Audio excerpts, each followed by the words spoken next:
Kita bermohon pada Allah semoga di hari ini kita diberkahi oleh Allah Subhanahu wa taala. Siap jadi penghuni surga? Tidak cukup dengan amin ya. Masuk surga tidak cukup dengan amin, tapi harus disiapkan dengan amal saleh. Karena itu di episode kali ini kita akan belajar tentang satu amalan penghuni surga yang biasa dikerjakan khususnya di waktu-waktu Ramadan. Apakah amalan itu? Kita akan bahas di episode kali ini dan tidak banyak orang mengetahui amalan yang dimaksudkan. Ya, kita akan ambil Quran surah ke-51 ayat 18. Quran surah ke-51 ayat 18 paling kanan pertengahan. Ini nanti korelasinya dimulai dari ayat ke-15-nya ya, sampai bertemu di ayat 18. Kemudian jaminan Allahnya lagi ada di Quran sebelumnya surah ketiga ayat ke-17. Nanti korelasi ayat ini terkait juga dengan ayat 15-nya. Ini sangat menarik sampai ke-16 sampai dengan 17-nya. Ini amalannya dan jaminannya surga yang dijanjikan. Baik, mari kita lihat.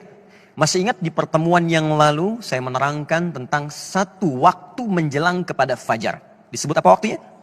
Sahar. Ya. Waktunya disebut dengan sahar. Amalannya disebut dengan sahur. Jamak dari kata sahar adalah kata ashar. Waktu singkat menjelang fajar. Anda kerjakan amalan disebut dengan sahur. Saat Ramadan banyak diartikan sahur itu sekedar makan. Makan, tunggu fajar, tunaikan sholat, kadang-kadang selesai langsung istirahat. Padahal ada rumus dalam Al-Quran yang kalau rumusan ini dikerjakan kata Allah, maka itu penanda bahwa dia adalah, calon ahli surga yang sedang beraktivitas di bumi. Siapa mereka itu? Perhatikan Quran surah ke-51 ayat 18.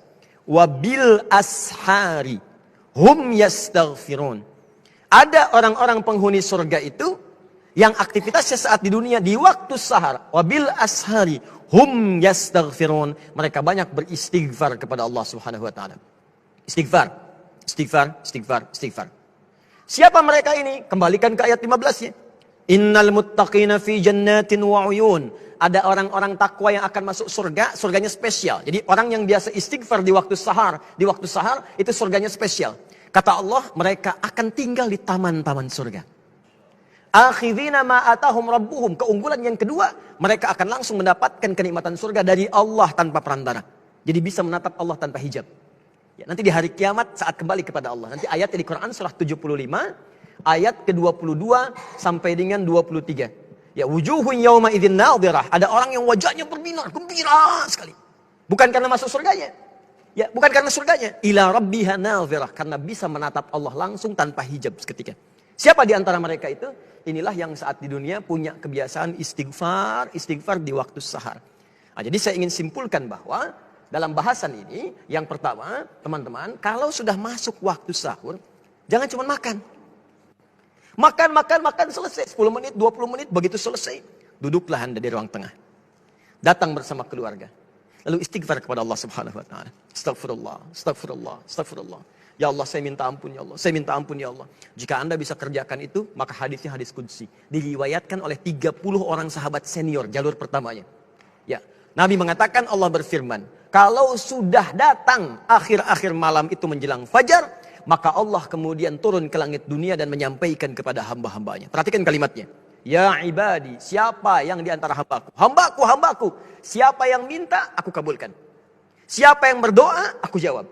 Wa man istaghfara liya, dan siapa yang istighfar kepadaku, ghafartu lahu, maka aku ampuni semua dosa-dosanya. Kata para ulama, jika seorang sudah diampuni dosanya, maka semua yang dimintakan akan langsung dikabulkan oleh Allah tanpa harus minta lagi. Maka para ulama mengatakan pilih yang ketiga untuk istighfar, maka semua akan Allah cukupkan dalam kehidupan kita. Karena itulah orang istighfar disebut lagi di Quran surah ketiga ayat ke-17. Orang-orang penghuni surga dengan 4 golongan lain. As-sabirina, was-sadiqina, wal-qanitina, wal-munfiqina, wal-mustaghfirina bil ashar. Kata Allah, ada 5 golongan yang dapat anugerah di surga dengan dapat keriduan Allah yang paling besar. Orang-orang sabar, orang-orang yang khusyuk dalam salat, orang-orang yang rajin bersedekah, dan orang-orang diantaranya yang senang berinfak, serta orang-orang yang beristighfar di waktu fajar. Maka kalau tak mampu Anda sabar, rajinlah sedekah. Tak mampu bersedekah, maka rajinlah Anda khusyuk dalam salat. Tak mampu khusyuk dalam salat sepenuhnya, maka istighfarlah. Mudah-mudahan dengan itu Anda mendapatkan surga yang dijanjikan, insya Allah.